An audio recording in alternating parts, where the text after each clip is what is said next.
Yeah, let's talk about these NBA trades quick, man. Yeah, wow. So there's a lot going on. A lot happened today. Yeah. We don't really cover a whole lot of basketball, so this is kind of exciting. There's a lot of teams that just look like they could have their own Ask the Week segment off of the trades that they've done. So for starters, the Kings and the Pacers probably made the biggest trade of the day. Yeah, I don't understand what the Kings are doing. Yeah, Tyrese Halliburton, which is going to be he's already a rising star. He's an amazing player. Buddy Hield, who is amazing as his own. The Lakers wanted him before the season started. But they are getting Sabonis though. Yeah. Well, yeah. Sabonis is a 2-time All-Star, right? Yeah, but when do the Kings? I don't get this for the Kings because Sabonis has been like you could plug and play Sabonis anywhere. He's a good player, but like for the Kings, like what does that even mean? You know, like you're giving up Buddy Hield, who is an amazing guard. You're giving Halliburton, which is going to be better than Hield is going to be. You do get rid of Tristan Thompson, and you do acquire like a second-round pick for it, and Jeremy Lamb and Justin Holiday, but it just means nothing. Means nothing. Yeah. Well, I think those were Justin Holiday was more about salary. No, I mean the second-round pick is basically you might as well just throw it in the trash. Yeah. The one thing that I do think about it is that this probably means more for the Pacers because Miles Turner, who is wanted out of Indianapolis, he might stay there. I think he's going to stay now. Because he's apparently thrilled that he can play with Halliburton. He can play center now instead of having to like kind of piggyback with Sabonis. Well, and he's had success at center before. Exactly. And so I think, honestly, with the two trades that the Pacers made, I think that they definitely haven't gotten worse, and they've accumulated picks. Yeah. So I think for the Pacers, it's a good trade. Well, I think Halliburton is an upgrade. And Sabonis is great, but he's a much older. Yeah. You got a dynamic guard now. You could slot Turner in where it works for the Pacers. You got a first pick, and Sabonis is now in no man's land. Well, do you think that they maybe got rid of like Hield and Halliburton because they're taking a lot out of Fox's?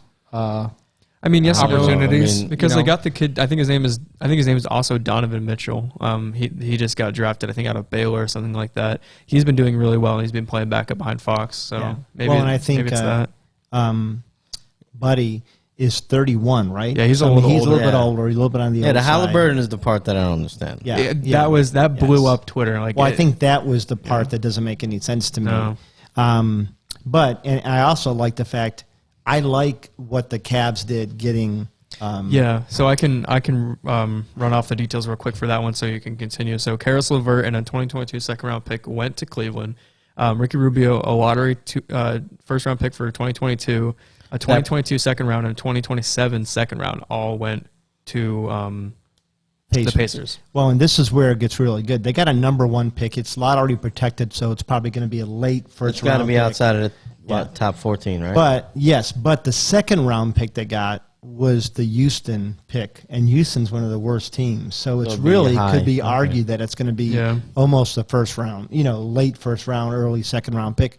So for the Pacers, they got a lot, and the Cavs got what they needed. Cavs are an elite team. That's what they're saying. They are. The Cavs needed scoring punch, losing Colin Sexton and then Ricky Rubio going down with injury. Who played great for them, picking him up. So the Cavs went from being a team that nobody would want to play, but they'd probably get to the playoffs and maybe lose in the first round, to a legitimate team now that might get a couple. They could be this year's Atlanta Hawks. The Cavs are super exciting. Brings that much to the team. I love Karis LeVert. Averaging almost 19 points a game. Before he off the bench. Well, that's why I told you before the show. I think it depends. I want to see it first. Yeah. I think it depends how they're going to use him. I think if they just try to jam him in there to get with that starting lineup, it's going to be kind of clunky. Yeah. He needs to have the ball in his hands, and he gets a little trigger happy. I think as a sixth man, he'd be perfect. He lit it up in Indy though when they traded for him too, and before like the whole cancer scare that he had and all that stuff. Like he was a bucket for the Nets. He's a scorer. He's a great. He can score the ball. I just think he has to have a defined role. I think they're going to bring him off the bench. He's a liability defensively. They should right now. Yeah, I think I think they'll bring him off the bench. I think he'll be the first one in with Kevin Love, who's kind of just had a resurgence. Yeah. I mean, he's looked like the NBA's sixth man of the year. I got him on my fantasy team. Yeah, he's been taking off. I'm happy for the Cavs. They're doing good. I like them a lot.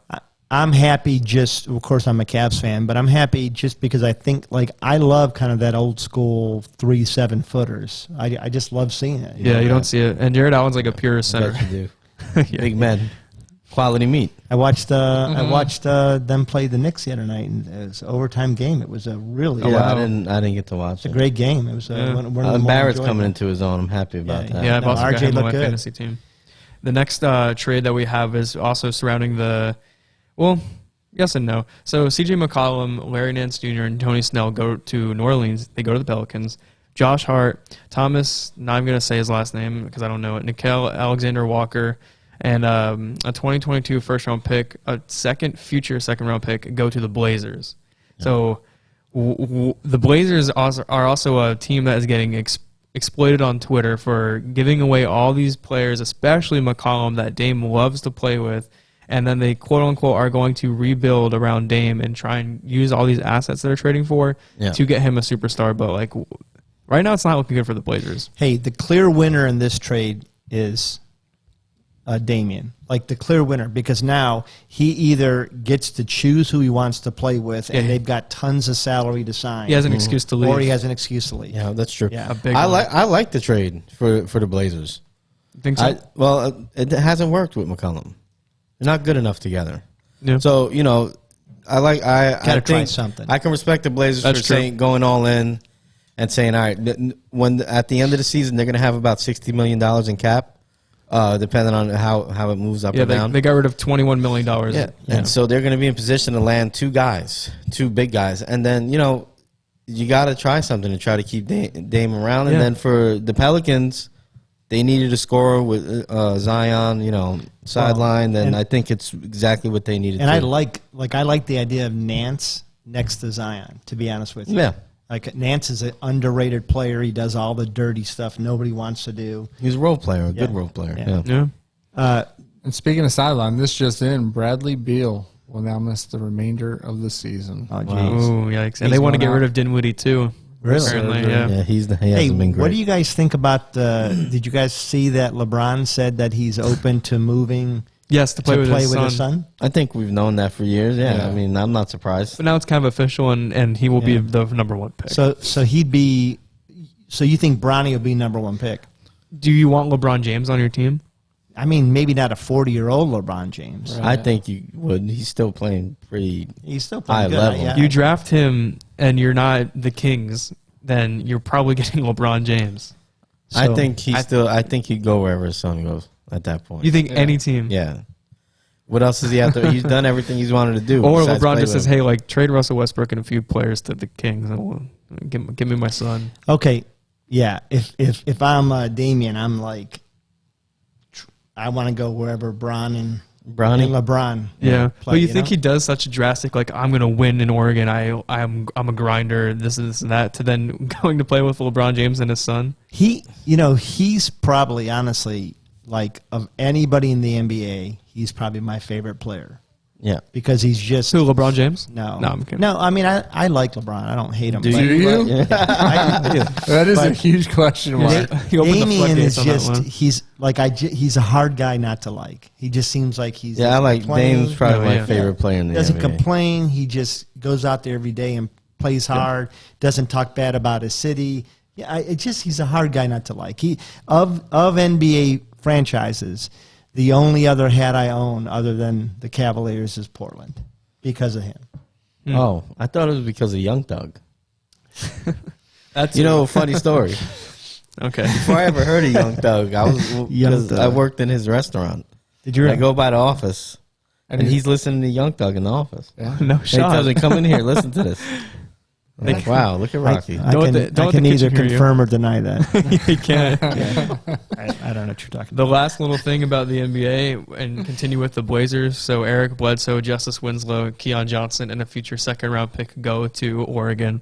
They then ship off Norman Powell and Robert Covington, to the Clippers. They really turned over that roster, huh? They turned it over. And I saw somebody said this, and I think, somebody said that the Clippers are just trying to bring back that championship team that the Raptors had, Kawhi Leonard and, all those bodies. Yeah, that makes sense. But I think to give up, Norman Powell and Robert Covington are such good pieces. You know what I mean? Those are great pieces, and that's why I think the Clippers kind of won this a little bit. You could say that Anthony Simmons is a bucket, and he's going to be a rising star for the Blazers, so that's why you can kind of get rid of McCollum. You can kind of get rid of all these other pieces to play with Damian Lillard potentially, but it's still kind of like, you look at the Blazers and you look at the Kings, like, what are you kind of doing here? Like, until it happens and the success comes from all these moves, like, you kind of have to just look at them with like a 5-foot distance. Yeah, but I trust Portland more than I trust the Kings. But they have Dame. Got to be honest with you. Yeah, of course, yeah. Kings are